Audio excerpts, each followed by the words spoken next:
കോഴിക്കോട് കുന്നമംഗലത്തിന് സമീപം ആരാമ്പ്രത്ത് UDF police സംഘർഷം. 3 പോലീസുകാർക്ക് പരിക്കേറ്റു. കൃത്യനിർവഹണം തടസ്സപ്പെടുത്തിയതിൽ UDF പ്രവർത്തകനായ മുഹമ്മദ് റാഫിയെ അറസ്റ്റ് ചെയ്തു. MK രാഘവന്റെ വിജയാഹ്ലാദ പ്രകടനത്തിനിടെയാണ് സംഭവം. വിശദാംശങ്ങളുമായി കോഴിക്കോട് നിന്ന് രാഹുൽ സുരേഷാണ് ചേരുന്നത്.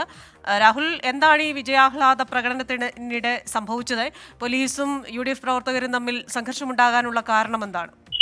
ക്രിസ്റ്റീന, കോഴിക്കോട് കുന്നമംഗലത്തിന് സമീപമുള്ള ആരാമ്പ്രത്ത് ഇന്ന് വൈകിട്ട് 7 മണിയോടുകൂടിയാണ് സംഭവം നടക്കുന്നത്.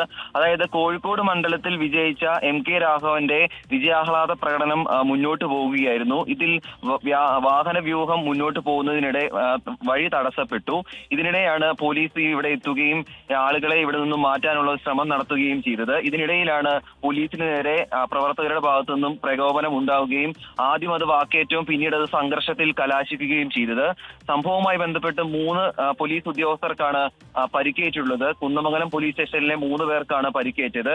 ഈ 3 പേരും താമരശ്ശേരി താലൂക്ക് ആശുപത്രിയിൽ നിലവിൽ ചികിത്സ തേടിയിട്ടുണ്ട്. അതിൽ ഒരാളുടെ കൈവിരലിന് പൊട്ടലുണ്ട് എന്ന വിവരം കൂടി ഇപ്പോൾ പുറത്തു വരുന്നുണ്ട്. സംഭവവുമായി ബന്ധപ്പെട്ട് ഒരാളെ പോലീസ് അറസ്റ്റ് ചെയ്തിട്ടുണ്ട്. UDF പ്രവർത്തകനായ മുഹമ്മദ് റാഫിയുടെ അറസ്റ്റാണ് നിലവിൽ രേഖപ്പെടുത്തിയിട്ടുള്ളത്. മറ്റ് 4 പേർ കൂടി ഈ സംഭവത്തിൽ ഇടപെട്ടിട്ടുണ്ട് എന്നാണ് പോലീസ് പറയുന്നത്. ഇയാളെ ചോദ്യം ചെയ്തതിനൊടുവിൽ അവരുടെ അറസ്റ്റ് കൂടി രേഖപ്പെടുത്താനാണ് സാധ്യത.